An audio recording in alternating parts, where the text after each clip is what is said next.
Dear students, welcome to the STP Computer Education। Students, आज की इस वीडियो में हमें माइक्रोसॉफ्ट वर्ड का last chapter number 14 view tab को कंटेन करना है। स्टूडेंट्स, चलिए शुरू करते हैं हमारा चैप्टर नंबर 14 माइक्रोसॉफ्ट वर्ड का व्यू टैब। तो हमने इसका व्यू टैब का एक पूरा नोट्स बना रखा है, आप इस नोट्स को डाउनलोड कर लीजिएगा, हम इसका लिंक डिस्क्रिप्शन में आपको दे देंगे। ठीक है, तो चलिए चलते हैं इस नोट्स को पूरा अच्छे से कंटेन करते हैं। तो इसको कंटेन करने के लिए हमें जाना होगा माइक्रोसॉफ्ट वर्ड के अंदर, और ये रहा हमारा लास्ट व्यू टैब। अब इसके अंदर देखिए, यहाँ पे पहला ऑप्शन है print layout, full screen reading, web layout, outline और ड्राफ्ट। ये पांचों आखिरकार है क्या? तो ये पांचों के पांचों आपके व्यू हैं। देखिए, there are 5 types of view in Microsoft Word. View का मतलब आप अपने डॉक्यूमेंट को किस तरह देखना चाहते हैं। अगर आप प्रिंटिंग से रिलेटेड कोई वर्ड बना रहे हैं, अपना डॉक्यूमेंट बना रहे हैं, तो आप प्रिंट लेआउट पे काम करेंगे। ठीक है, और अगर आप कुछ ऐसा बना रहे हो जिसे आप पूरा फुल स्क्रीन में रीडिंग करना चाहते हो, पूरे फुल स्क्रीन रीडिंग एक तरीके से एक व्यू है कि जो भी आप डॉक्यूमेंट बनाओगे वो फुल स्क्रीन पेज में आ जाएगा। अगला है वेब लेआउट। वेब लेआउट में क्या होता है कि जो भी आपने डॉक्यूमेंट क्रिएट किया होगा वो वेबसाइट पे कैसा प्रिंट आएगा वो शो करेगा। और आउटलाइन और ड्राफ्ट, इसको भी हम जानते हैं, तो इन सब का भी हम स्टार्ट करते हैं प्रैक्टिकल करना, तब आपको और भी अच्छे से समझ में आएगा। जैसे कि मैं यहाँ पर एक रैंडम टेक्स्ट टाइप कर लेता हूँ, यहाँ पे मैं ना 10 पैराग्राफ्स ले लेता हूँ और एंटर करता हूँ। तो देखिए मेरे पास 10 पैराग्राफ आ गए। अभी देखिए प्रिंट लेआउट पे काम कर रहा हूँ, तो मेरे को साफ साफ पता है कि जब मेरा प्रिंट निकलेगा तो कैसा निकलेगा। देखिए सेम टू सेम ऐसा ही मेरा प्रिंट निकलेगा, मेरे को यहाँ साफ दिख रहा है। इसीलिए हम प्रिंट लेआउट पे काम करते हैं, क्योंकि हमें सबसे ज़्यादा यूज़ प्रिंट का ही इसमें करना होता है। अगला है फुल स्क्रीन रीडिंग। तो फुल स्क्रीन रीडिंग कैसे करेंगे, ध्यान से देखिएगा। मैं जैसे ही इस पर क्लिक करूँगा मेरी स्क्रीन एकदम फुल, ये जो डॉक्यूमेंट है वो मेरी स्क्रीन में फुल्ली फिट एंड फाइन हो जाएगा। देखिए क्लिक किया, ये देखिए फुल स्क्रीन रीडिंग हो गई। यहाँ से आप पेज नंबर चेंज कर सकते हो, ज़्यादा कंटेंट नहीं है इसलिए। बाकी यहाँ पे मैं और कुछ टारगेट टाइप भी करना चाहूँ तो आई थिंक कर सकते हैं। यहाँ पे देखिए, यहाँ पे एक मिनट, यहाँ नहीं होगा, आपको वहीं जाना पड़ेगा, प्रिंट लेआउट में एडिट करना होगा, तब आप वहाँ से आप एडिट करोगे और यहाँ पे आप आकर के इसे रीडिंग कर सकते हो सिर्फ। ठीक है, तो इसे क्लोज करना, देखिए यहाँ पे क्लोज का ऑप्शन है, आप इसे क्लोज कर दीजिएगा, पहले जैसा आ जाएगा। अगला है वेब लेआउट। इस पर क्लिक करोगे तो आपका जो ये पेज है किस तरह से इंटरनेट पे शो होगा वो इस तरह से शो होगा। ठीक है, अगला ऑप्शन आउटलाइन। आउटलाइन में देखिए कुछ बुलेट्स के रूप के अंदर कुछ इस तरह से आपका डॉक्यूमेंट शो होता है। इसका फिलहाल इतना यूज़ नहीं होता है। मेन जो यूज़ है आपका 2 ही 3 यूज़ होते हैं व्यू के अंदर, प्रिंट लेआउट, फुल स्क्रीन और वेब लेआउट। ड्राफ्ट क्या होता है, ड्राफ्ट एक तरीके से स्टार्टिंग में जो जैसा दिखता है ना, मतलब पेज आपको नहीं दिखेगा इसके अंदर, मतलब पूरा पूरा वर्क एरिया दिख जाएगा। इसमें आपको ये नहीं दिखाया कि आपका पेज कहाँ से लेके कहाँ तक है। लेकिन प्रिंट एरिया के अंदर, प्रिंट लेआउट के अंदर आपको समझ में आता है कि पेज मेरा कितना बड़ा और मेरे को कहाँ से लेके कहाँ तक में काम करना है। तो ये हो गए आपके डॉक्यूमेंट व्यू, जो कि 5 टाइप्स के होते हैं। तो हम ज़्यादातर प्रिंट लेआउट पर ही काम करेंगे। ओके, नेक्स्ट है आपका रूलर। अब रूलर किसे कहते हैं? रूलर उसे कहते हैं जहाँ पे हम अपने मेज़रमेंट को नापा जाता है। यहाँ पे देखिए एक रूलर होता है जो कि अभी यहाँ पे नहीं दिख रहा है, क्योंकि यहाँ से देखिए ऑफ हो रखा है। जब मैं इसे चेक बॉक्स को टिक कर दूंगा तो देखिए ये रूलर मेरे पास आ जाएगा। ये वर्टिकल रूलर है हमारा, सॉरी हॉरिजॉन्टल रूलर है। ओके, तो यहाँ देखिए आपको इंचज़ में दे रखे होंगे, सेंटीमीटर्स में दे रखे होंगे। इनका यूज़ आप क्यों करते हो, देखिए मैं बताता हूँ इनका यूज़। जैसे कि आपने यहाँ पे शेप्स वगैरह ली, या फिर कुछ भी आप टेक्स्ट लिख रहे हो, या फिर तो उसमें आप नाप सकते हो कि हाँ मैंने जो शेप लिया वो कहाँ से लेके कहाँ तक ली है। वो सारी चीज़ें आप इस तरीके से मेज़रमेंट कर सकते हो, इस वजह से आप इनका यूज़ करते हैं। ठीक है, नेक्स्ट ऑप्शन हमें व्यू में देखने को मिलता है गाइडलाइंस, ग्रिड लाइंस। अब ग्रिड लाइंस का क्या काम होता है, जरा ध्यान से देखिएगा। देखिए जो भी अभी टाइप यहाँ पे हो रखा है पूरा ग्रिड लाइंस के अंदर आया है। ठीक है, तो इनका यूज़ एक तरीके से आप साइज़ को मैच करने के लिए, शेप्स को मैच करने के लिए कर सकते हो। जैसे मैं आपको करके एक बार एक दिखाता हूँ जिससे आपको इसका यूज़ पता चल जाएगा असली यूज़ क्या होता है। जैसे कि मैंने यहाँ पे एक सर्कल लिया। ओके, देखिए मैंने यहाँ पे एक सर्कल लिया, देखिए, और इससे अटैच होके बन रहा है, देख रहे हैं, ये देखिए सर्कल इन ग्रिड लाइन से अटैच होके बन रहा है। अब मैं एक और सर्कल बनाता हूँ, यहाँ बनाया मैंने। ओके, अब मैं चाहता हूँ ये सर्कल एकदम इसके बराबर में सीधे में आए, तो यहाँ सीधे में लाने के लिए देखिए कितनी मेरे को आसानी हो रही है। ये देखिए एकदम एक्यूरेट, एकदम स्ट्रेट में इसके आ गया यहाँ पे। अगर ये गाइडलाइन नहीं होती, ये ग्रिड लाइन नहीं होती मेरे पास, तो मैं एकदम स्ट्रेट ऐसे लेके आना थोड़ा मेरे लिए मुश्किल का काम होता और थोड़ा हार्ड होता, कठिन होता। लेकिन जो ये ग्रिड लाइन्स है, इसके वजह से हमें ये काम आसानी से करने को मिल गया है। ठीक है, नेक्स्ट ऑप्शन है आपका नेविगेशन पैन। नेविगेशन पैन के अंदर आपने जितने भी पेजेस बनाए होंगे वो यहाँ पे शो करने के काम करता है। अगला ऑप्शन है जूम। आप जूम करके देख सकते हो अपने डॉक्यूमेंट को कितने में जूम करना चाहते हो। जैसे मैं चाहता हूँ 75% में मेरा डॉक्यूमेंट जूम हो, और ओके करता हूँ तो देखिए 75% में देखिए यहाँ पे मेरा डॉक्यूमेंट जूम हो गया। मैं चाहता हूँ 100 में जूम हो, तो यहाँ देखिएगा 100 में जूम हो जाएगा। ये देखिए हो गया 100 में जूम। अगला है 1 पेज, 2 पेज और पेज विड्थ। ये क्या है ये भी देख लीजिए। पहले इसके लिए मैं थोड़ा सा कंटेंट यहाँ टाइप कर लेता हूँ। ठीक है, अब देखिए 1 पेज का मतलब जैसे ही आप इस पर क्लिक करोगे तो जो आपका पेज है वो पूरा फिट हो जाएगा आपकी विंडो के अंदर। सिर्फ एक पेज क्लिक करता हूँ, देखिए फिट हो गया। अगला क्या है 2 पेज। मैं चाहता हूँ मेरी इस विंडो में 2 पेज फिट हो जाएं, तो 2 पेज रहेंगे तो फिट हो जाएंगे, अगर नहीं रहेगा तो नहीं होगा। तो मेरे पास देखिए 2 पेज है ही, मैं इस पर क्लिक करता हूँ, देखिए अगल बगल देखिए 2 पेज यहाँ पे फिट हो जाएंगे। अगला ऑप्शन है पेज विड्थ। पेज विड्थ का मतलब क्या होता है, ध्यान से देखिएगा एक बार और समझिए इसे। जिस पेज पे आपका कर्सर रहेगा उस पेज की विड्थ आपके लैपटॉप या आपके कंप्यूटर की स्क्रीन की फुल विड्थ के अंदर कन्वर्ट हो जाएगी। ये देखिए जैसे इस पर क्लिक करता हूँ, ये देखिए इसकी विड्थ यहाँ से लेके यहाँ तक आपके कंप्यूटर के स्क्रीन के विड्थ के बराबर हो जाएगी। अगला ऑप्शन आता है न्यू विंडो। न्यू विंडो में क्या होता है कि आप अपनी इसी विंडो की डुप्लीकेट कॉपी आप यहाँ से क्रिएट कर सकते हो। जैसे कि देखिए यहाँ देखिए ऊपर क्या लिखा है, डॉक्यूमेंट नंबर 1, देख रहे हैं ऊपर यहाँ पे डॉक्यूमेंट 1 लिखा हुआ है। मैं यहाँ न्यू विंडो लेता हूँ, देखिए अभी आ जाएगा डॉक्यूमेंट 1.2। देखिए क्लिक किया, ये देखिए आ गया डॉक्यूमेंट 1:2। वापस से अगर मैं न्यू विंडो लूँ तो डॉक्यूमेंट 1:3।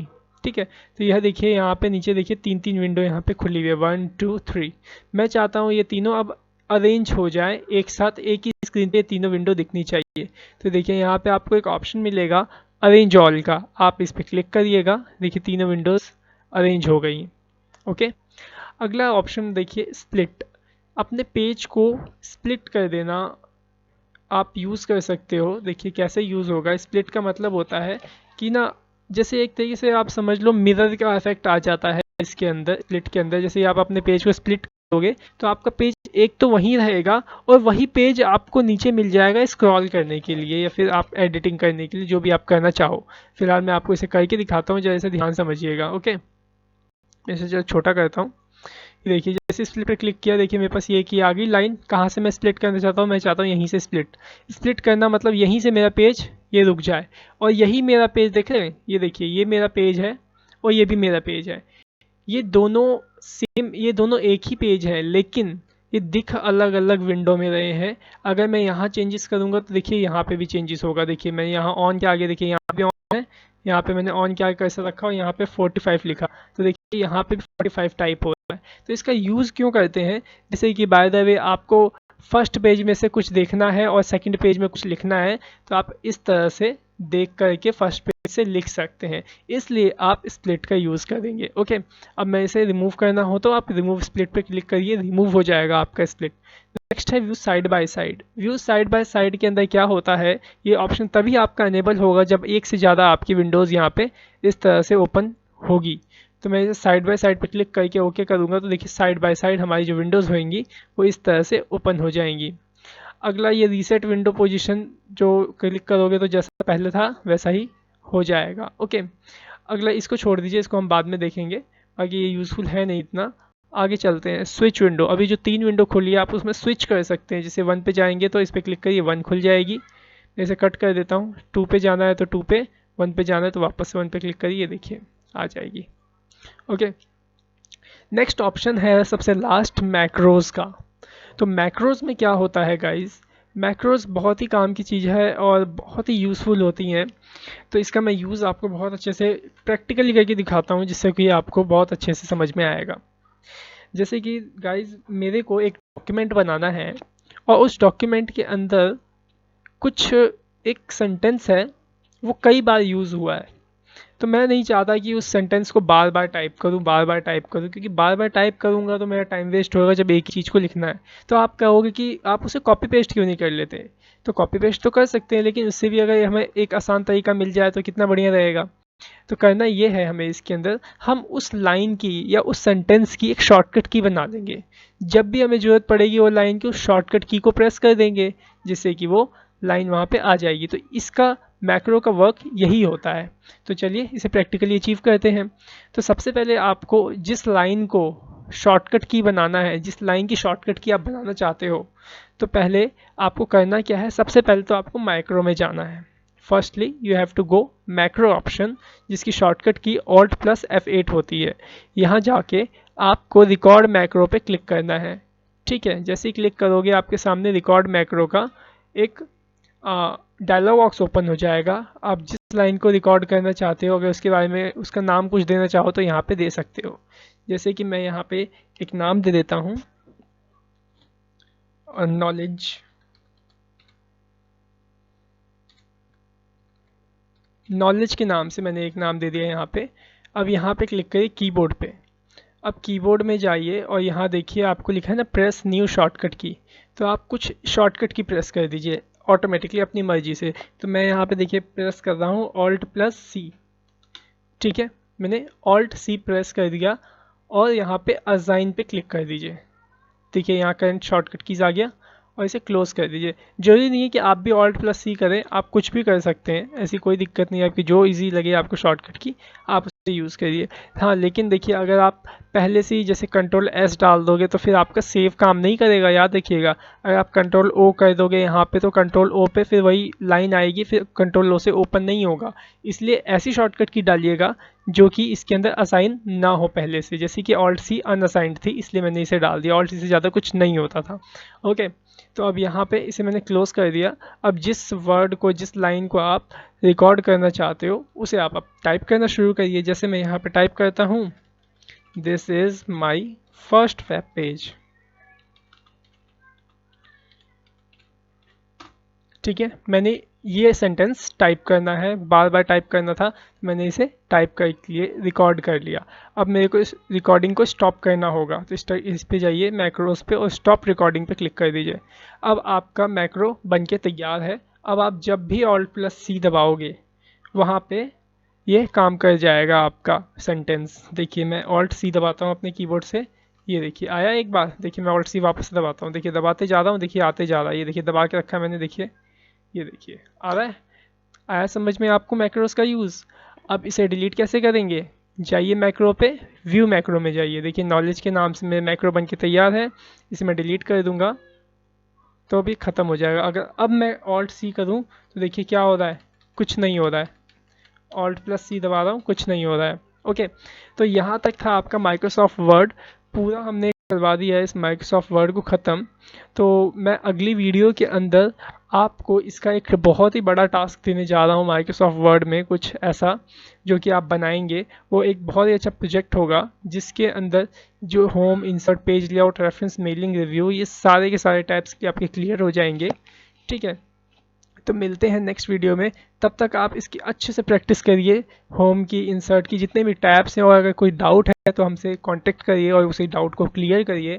देन उसके बाद हम नेक्स्ट वीडियो में आपको टास्क देंगे, आप उस टास्क को कंप्लीट करिएगा। जैसे ही आप उस टास्क को कंप्लीट कर लेते हैं तो हम अगले फटाफट से एक्सेल के वीडियोस को बनाएंगे। देन एक्सेल की क्लासेस को फिर हम स्टार्ट करेंगे, वो भी एडवांस एक्सेल की क्लासेस, कोई बेसिक नहीं होएंगी। ये भी आपने जो माइक्रोसॉफ्ट वर्ड किया है ये भी कोई बेसिक नहीं है, ये पूरा का पूरा एडवांस माइक्रोसॉफ्ट वर्ड है। अब अगर आपने ये हमारी सीरीज़ पूरी अच्छे से देखी होएगी तो अभी तक में आपने जितने भी आप आसपास बैनर्स, डिज़ाइन देखते हैं वो सारे डिज़ाइंस आप इसमें बना सकते हैं। ऐसी कोई डिज़ाइन नहीं है जो इसमें नहीं बन सकता। आपको बस इस पर प्रैक्टिस करनी है। और जो वो शेप के अंदर एक टूल है ना, कर्व वाला, एडिट शेप, एडिट पॉइंट्स, उसको यूज़ करना है बहुत अच्छे से। अगर आप उसे यूज़ कर लेते हैं तो आप इसमें कुछ भी बना सकते हैं, कोई भी डिज़ाइन। यहाँ तक कि जो हमारा ये लोगो है ना एसटीपी कंप्यूटर एजुकेशन का, वो भी आप इसमें बना सकते हैं। ओके, तो जो एक बार ट्राई करके देखिएगा, अगर बन जाता है तो बहुत अच्छी बात है, नहीं बनता है तो कोई दिक्कत नहीं। बाकी मैं अगला आपको टास्क दूंगा, और अगर नहीं बन रहा है आपसे तो आप वापस से इस वीडियोस को हमारी देखिए, सीरीज़ को देखिए जो नहीं समझ में आ रहा है। ओके, तो चलिए मिलते हैं नेक्स्ट वीडियो में। आगे की एजुकेशन को हम नेक्स्ट वीडियो में अचीव करेंगे। अगर आपको हमारा ये वीडियो अच्छा लगा हो, पसंद आया हो, तो हमारी इस वीडियो को लाइक करिएगा। आपके लाइक करने से हमें मोटिवेशन मिलती है।